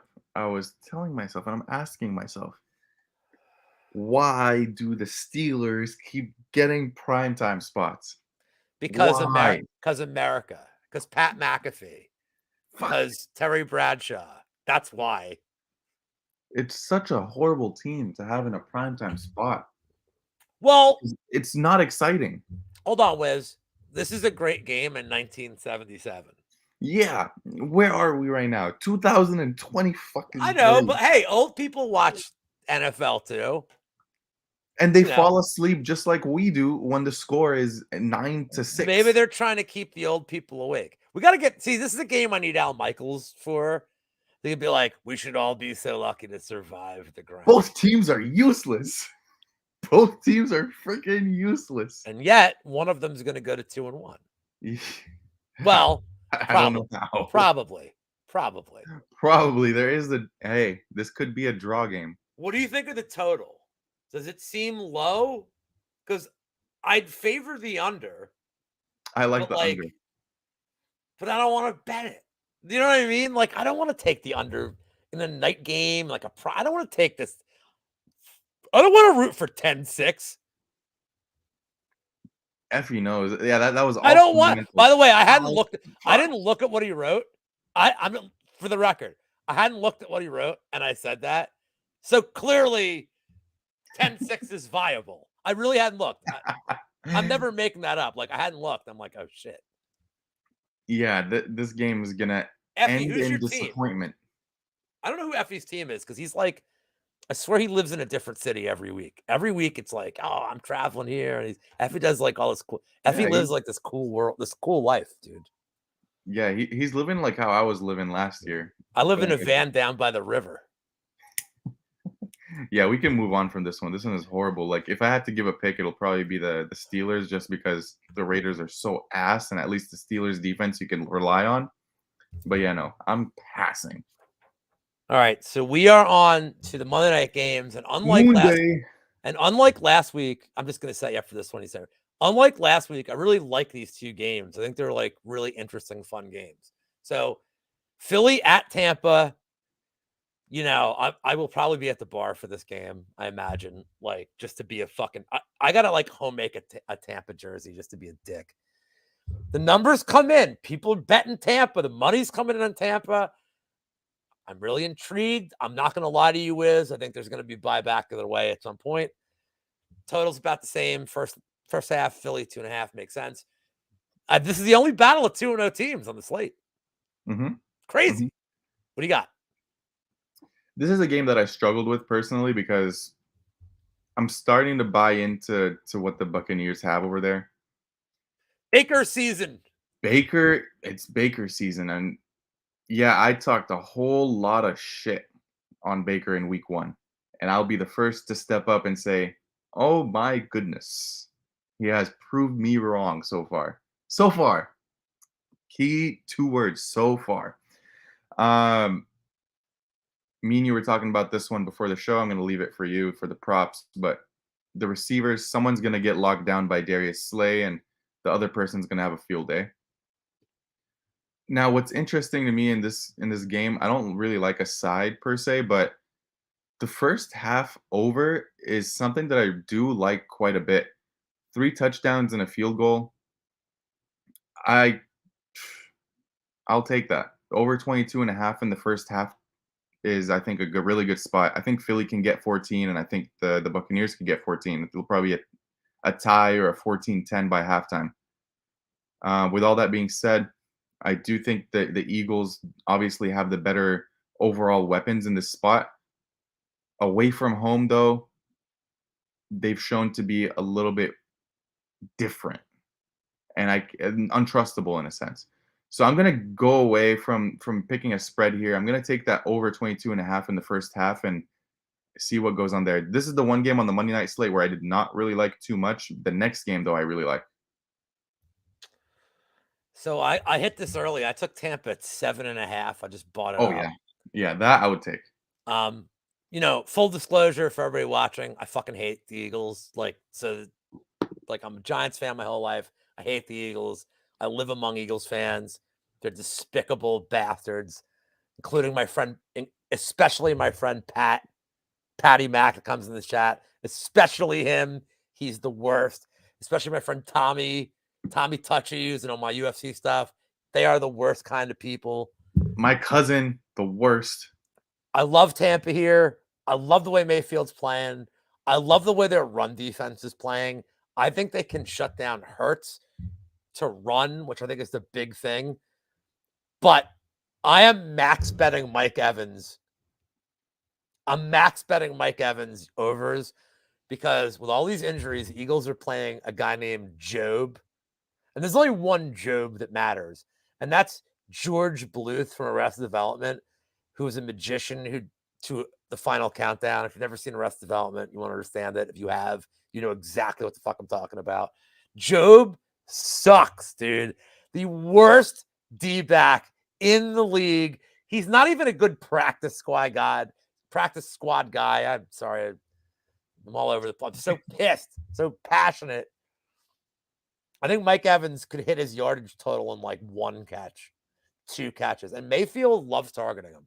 So give me the Bucks to cover. Small poke on the money line would like warm my heart, and Mike Evans to just and you could parlay like do a same game with Tampa to cover the spread and Mike Evans because they're correlated results to me. Tampa Bay covers if Mike Evans gets going.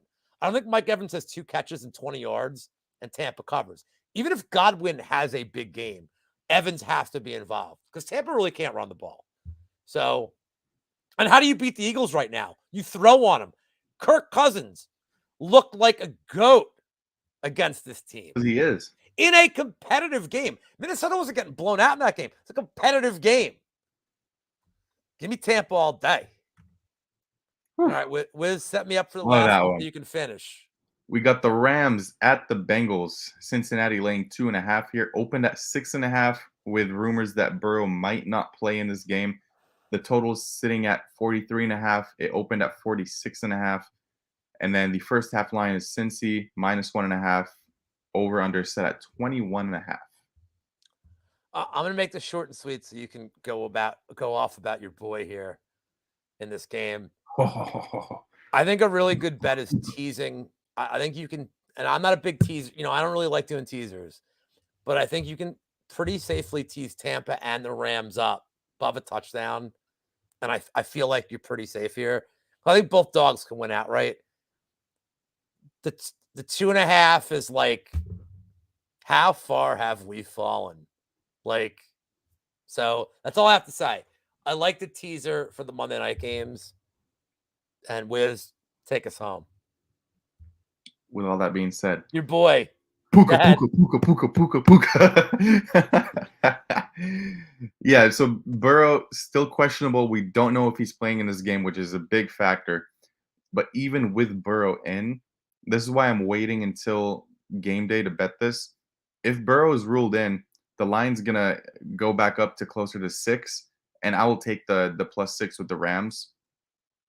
I really like the over if Burrow plays as well. I think both sides can score, but time and time again, the Bengals allow people to throw on them, and Matthew Stafford and Puka Nacua have something going on there. This guy has stepped up in the absence of Cooper Kupp, and I think he has another huge game here against the Bengals. He'll probably cover the receptions and the yards over. At this point, I don't know where they're going to set him at, if they're going to catch up to him or if they're going to stay lagging. I'm looking now to see if I have. I doubt I have any props for it, but I'm yeah, I know for a fact I don't. Yeah, I don't think I do either. But like anything around the 70s, I'll take it. It'll be priced around like that Amon-Ra St. Brown level because I mean, look at him against the Niners, and the Niners are a freaking good defense. He was catching everything. And in the second half, and like when they got to the half, they're like, "Yeah, this guy's killing us." Yeah, he was still getting his looks. They had the double team on him, and he was still catching it. This guy's deceptively fast, and his route running is really, really good. Wiz, do we need a segment for asshole of the week for Sean McVay for kicking that fucking field goal? I didn't have a bet on it. I think we need to create a segment, yeah. Dude, what a dick.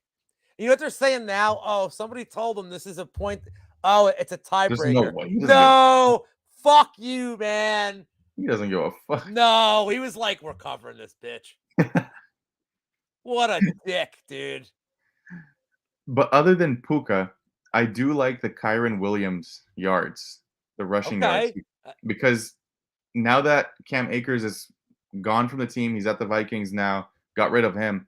This is a Kyron Williams backfield. He's getting all the looks, and I think he can get a touchdown in this game too. But I'm staying away from touchdown props throughout these first couple of weeks because we need to build these trends, and it's burned me a couple of times in week 1 and week 2. So I'm just gonna let it go for another 2 to 3 weeks and then go from there. But Kyron Williams rushing yards should be easy here because the Bengals cannot defend the run either. Defensively, the Bengals are all over the place, and that's really why I like this over too. So yeah, Kyron Williams yards, Puka Nakua everything, and the Rams at +6 if Burrow gets ruled in. Even if he doesn't, you take the +2.5, or you buy the extra point, you get +3.5, and you ride into the sunset. I think the Bengals backup has a very appropriate name because he's going to be staring at Aaron Donald, and Jake, my pants are browning, is going to be running for his fucking life with this dude just putting it in his shorts, Jalen Almeida style. I see Jake saying the Bengals Super Bowl revenge. If Burrow was healthy, I would dude, I'll buy into that narrative. I'd be 100% like, oh my God, they're gonna run up the score. I would honestly, and even if the Rams had Cup, like if both teams are full strength, the Bengals are probably -3.5 or 3 if they're both full strength, and I would totally plan on that Bengals being like, no, fuck these guys, like, and their kicker, I forget his name, I have him in fantasy. the dude who got in trouble for like dancing at halftime because he's like, oh Yeah. look, it's like Shakira. Who's the hot act? I forgot. Frank Sinatra. Rihanna. Right. Dean, Sammy Davis Jr. I forget who was at halftime. I'm trying to remember. Entertainment's changed a lot. Was it Rita Hayworth? Who the fuck? I know. I'm just naming off random 50s names.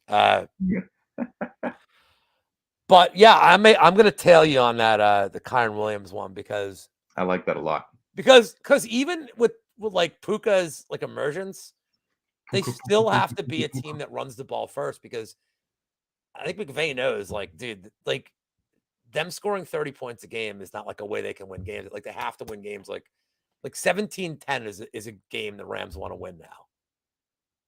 I'm pulling up a picture here. The Destroyer. He's good, dude. You know who he is? You know who he is? He's your Omer Yurtseven. That's who he is. He is my Omer Yurtseven for sure. Omer.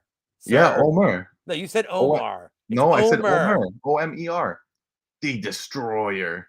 For you guys that don't know who Omer Yurtseven is, look at this guy. Omer Yurtseven is Bam Adebayo's backup on the Heat. And when like Bam got hurt 2 seasons ago, this dude's rebound total was like 3.5, and I'm like, I don't know shit about him, but like he's starting and he's the center and he's like 7'2". I'm like, all right, and he had it in like 4 minutes. I'm like, okay, that was like the greatest bet ever. And I just blindly bet him every game, and like it's never really adjusting. Then he's getting like, and the best part is he can't shoot for shit, so he's just getting putbacks and he's getting his own board. And I'm like, dude, he has 6 boards in 1 minute. He understands the assignment. I'm like, oh my God, like he's the greatest rebounder in the history. And then I'm like, oh, he just can't shoot. I'm like, this is even better. Dude, he had one game. I think he had like 24 rebounds in 3 quarters. And I'm like, dude, they just cannot set a number high enough for me. Like, I will hammer this. I'm doing his first quarter bets. Dude, him and Jacob Podol. Then last year, like Jacob Podol. Yeah, every year I have one guy in the NBA who like I can't miss. Because Podol was last year. He's the GOAT. Podol, and then so this year, by the way, we're doing that. This is an NFL show, but when I figure out who my one guy is this year, that's going to always hit like, his 6 boards and 4 assists prop. It's always rebounds plus assists. I love that prop from a center who sucks. They're like my favorite, or like a big power forward. Like I love those props, dude. You know, like he can't score. With the NBA, I love rebound props. I don't know what it is.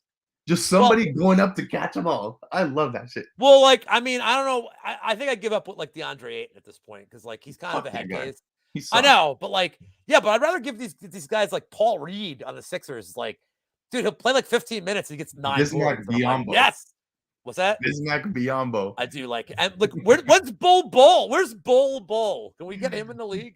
Bol is in the league. He's playing for the Magic, and he is But he's not scared really in the of league. rebounds. But he's not really He's in the league. allergic to rebounds. Dude, funny story before we go, because it's at this game. Okay? It's at this game. Charles Barkley, you know Charles Barkley. Yeah, of course. Legendary Sixer. This is when he went to Phoenix. And Manute Bull's dad, was on the Sixers. It's a regular season game, and Barkley had been talking shit about Manute Bull. He's like, dude, he's terrible. By the way, Manute Bull was fucking terrible. He was, yeah. But like every other weird shaped center, he felt compelled to take 3-pointers. Why? I don't know, dude. I don't know why these fucking dudes take threes. This It's is like, the GOAT. I do remember I did like Hasheem to beat. Hey, what's up, Bull? Bull. So anyway, so here's what happens to this game. Barkley is like not even covering him. They're dribbling up the court. Manute Bull, and by the way, this is how he shot. He shot threes like to the side and up and boom. No, this is how he shot him. He just didn't. He couldn't shoot. Exactly. Right. Yeah, he would literally trigger it to the side and then boom. So he hits like a 40-foot three over Barkley. And Barkley fell down on the court laughing. Like that was the reaction. Barkley grabbed his stomach and fell over laughing. And I'm at, it's like nothing I ever see. I'm at the game. And Barkley ended up getting like teed up for it. And it's like, come on, man. Dude, we're like nobody, like, you don't tee him up. Because he got teed up for like mocking him. Dude. And like also, by the way, Barkley's like 10 feet from him. Not guarding him. There's zero. He's like asking him to take it. Dude, the shot clock wasn't expiring. There's zero reason that he should have been shooting this. Like, and like bank shot from 40 feet. Like, no problem. It was so stupid, dude. Like, it's like the Jokic form. Jokic, I mean, he has a little bit more form to it. He's not no, but this is a guy that should not be shooting from 3 feet away, let alone shooting 40-foot threes. It's one of my like, it's like one of those like stupid random. Oh man, what was the other? Jan Vesely, dude. Bulin, if you guys want to have a show just talking about like horrible centers in NBA history, oh, I got plenty. Dude, we used to play like NBA. Well, it wasn't even 2K at this point, but like the game, like every year NBA Live, right? For Genesis, we would always do the 3-point contest, but we had to use like centers. So it's like Mark Eaton. I'm just using like Mark Eaton, like chucking threes and like, like, dude, we're just picking like random fucking dudes. The greatest NBA player of all time is very clearly the rifleman, Vashawn Leonard. Or that's Chuck Person. Chuck Person is the rifleman. Vashawn Leonard is the greatest 3-point shooter of all time. And Del Curry. Did you ever see Del Curry play? No. Stefan's dad? I haven't seen him play, no. If you ever watched Del Curry play, you'd know why Stefan's such a good dude. Del Curry was lethal. He was good shooter. In those 3-point contest games, he couldn't handle by the way, he couldn't handle the ball like Curry did. But as a shooter, dude, Del Curry was like. I've only seen highlights of him, but yeah, he couldn't handle the ball. For me, whenever we used to play the 3-point contest as kids, me and my brothers, I would always, and it was a cheat code. Like, come on, Reggie Miller. Oh, come on. Oh, of course. Well, of course, Wiz. Of course, you use Reggie Miller. Reggie Miller is automatic. And then I would have the same freaking wristbands that he had on. I'm like, all right, I'm feeling it. Boom. And he had that weird form where his wrist would flop back. Like, challenge yourself and use somebody like fucking Todd McCullough on the Sixers or Geiger. I wanted to win. I was a competitive son of the gun. It's a shame you never played Tecmo basketball. You would have liked that game a lot. See, that was awesome. Reggie Miller or Sean Marion. Tecmo was a good game, but like Glenn Rice like his stats were like he was good, but his stats were like way off. Or like he literally I don't think you just shoot. Just shoot Glenn Rice. It's going in his stats were like 99s. That's it. Him and T-Mac. Oh my God, both of those guys were. We got to do like dude. One of these nights we got to do a stream. I'll get like a Nintendo emulator. We'll play like We'll just like randomly play some fucking stupid game, like, and stream it. I Can you think do there's that? not the Wayback Machine. Is it the Wayback Machine where we But could play? buddy, leave that element to me. I know all of it. I know where all that shit is. All But right, we'll do like a Tecmo thing. I think you'll have a good time with it. I'm Dude, down. you'll be like, I don't know these guys. I'm like, great, advantage Lou. Great. You'd be like, who the hell is Mike Jaminski? I'm like, the G-Man. It's awesome. He's the originator of the term the G-Men. Jaminski was fun. Charlotte Hornets. The Charlotte Hornets, dude. Oh my goodness. You got a show soon, so I know you want to Yes, wrap it sir. up. Let's do it. Let's do it. Lou, shout out where you can find yourself, where they can find you. Okay, so I debuted the new show last week, guys. I need your support as I build it off the ground. Friday mornings, I went live. Guys, just please support it. Friday mornings, 11 a.m., MMA Engine channel, cup of coffee in the big time. I break down the 3 best bets from UFC, NCAA, soccer, and NFL. I'm dressed like the Macho Man. It's the usual fucking nonsense that you know I am. Come support that show. I really appreciate it. Tomorrow, 10 a.m., it's finally happening, guys. The legendary pairing, no offense, Wiz, the legendary pairing of Lou and Mike's MMA picks. We're doing the prop show. I am taking odds on if he will say Yambags on air. Right now, Mike to say Yambags. How do you cap it? I want to I say think it's it's a like coin flip. Pick them. I think it's plus 150 that he says it because I feel like he's gonna. It's plus 150 for this reason. If I wasn't gonna force him to say it, it's like plus 1,000. But I'm gonna be on him for it. Like, dude, say it. Say Yambags. Do He's it. gonna have to say it when he gives his pick for it. I feel like he may say this bag of yams that you speak of, Lou. Like, I feel like he may Oh yeah. try to get around it, and like I'm not going to allow it. But I'm so happy to. There's only one guy left that I haven't worked with after tomorrow, Bert, and now You've he's been of age. trying. You've And been now trying he's to of get him age. on. So if he wants to do a shirt, now that he's over 18, neither one of us wears a shirt. Let's fucking go. And then after that, I retire. There's no content left. I'm done. Let me ask you a question before we sign these guys off. Oh my God, Billy Gunn and dude, Justin, that's a obscure, weird reference, and I'm here for it.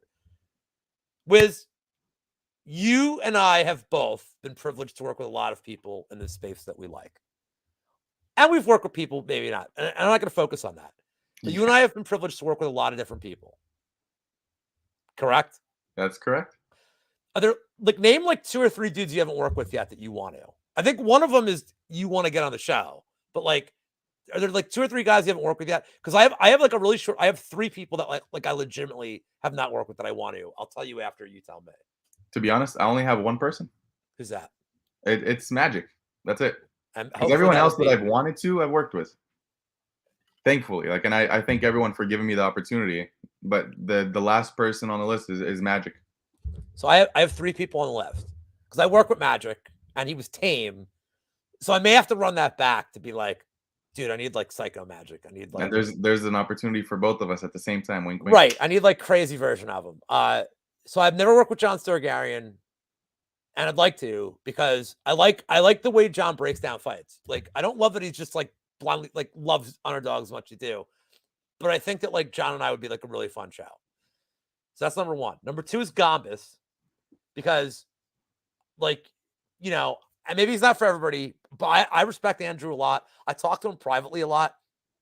He's a super nice guy. He's young. He's had a lot of success early in his life. But like, dude, he's a real nice guy, and like he deals with a lot of fucking hatred. Mm-hmm. Like every time he goes on a losing streak, and like people fucking like it's stupid. Andrew's like awesome. And the last guy is Mike, which I'm gonna handle tomorrow. Other than that, like, dude, I've worked with like I'm blessed, like, because I have this crew of like you, Gordo, Brady, Wheezy, Monk. Like, dude, shout out to Monk, like my fucking every week. Did I have this Pat? I'm gonna miss some names here, but like I got my core that like if I need something, I'm like, oh my God, this guy canceled, then I have a show in 5 minutes. I have my core be like, we got you. And like they know I would do the same for them. 100%. I'm Mr. Dependable when it comes to that shit too.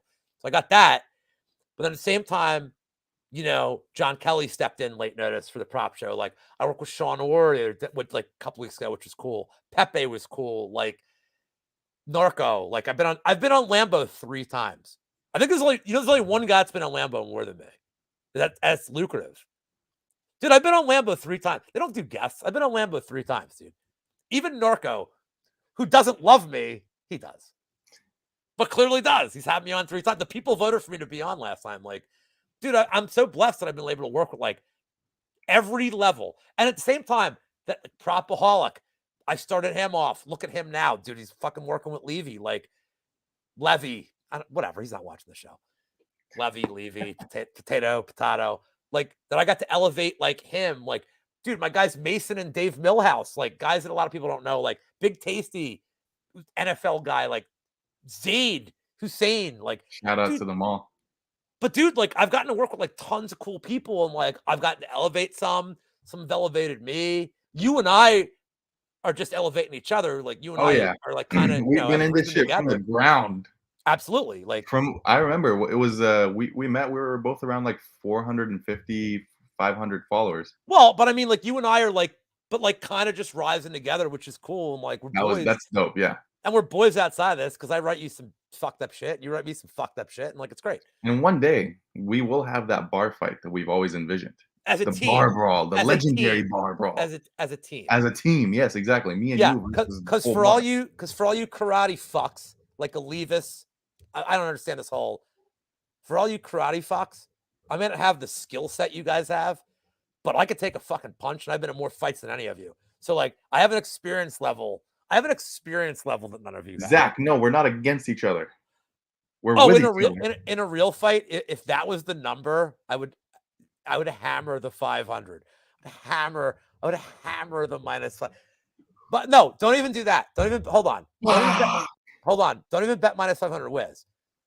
Live bet it after 1 minute.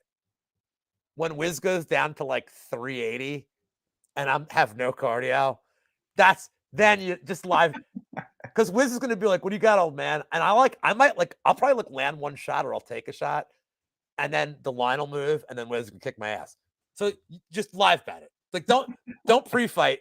Because if Wiz like tears his ACL, or I like Tanya Harding him, you lose your bet. And I might. Hey, and I got a bum ankle. What if we let Lou No, I don't. I'm not a firearm guy, dude. I'm a hand-to-hand. I'm a knife guy. I like knives. Fuck the knives. Give me the guns. Dude, when I had the 3 meth heads robbing our neighborhood, I brought out a kitchen knife, dude. A fool never trust yourself to a weapon. I like a knife. A knife's a real weapon. That's an extension of the arm, dude. That's a weapon. These are the knives with the elbows. God. You go like Jacoby Jones yesterday, the tomahawk elbow. He grabs on like it's so obvious that he's like. Oh, by the way, Allen decision, and Cayman sub, +400 and +500 respectively. Very nice. Allen decision, easy money. Yeah, that was a solid one. Right, I took a hiatus from freaking tape that whole last week, so we back. But yeah, guys, I will be doing a show in 15 minutes with the Couch Warrior. We're breaking down the Dana White Contender Series slate for next week, nice and early. So make sure you go onto Mike's channel. It's on his channel this week. Give us a shout out. Give us a like. Appreciate the support. And then, Friday, as always, we're going to be doing the 1-minute breakdown. So look out for that. But, Lou, if you don't have anything else to say, then it'll be on to next week, on to Cincinnati. Zach just put the video in our group chat of the Minute drilling 6 3-pointers in that game. So, like, it's fucking hilarious, dude. I'm gonna have to watch. I'm have to look it up. No, it's in the group chat. With like, oh yeah, that one group chat. Okay. Yeah, I'll have to look at it right now before the show. Fucking unreal. Like, so stupid. Guys, good luck this weekend. Hit us both up. You have any questions? Yes. We'll both release our shit. Please do. And then we will see y'all next week. All bets will be posted to Twitter, so keep an eye out. Until then.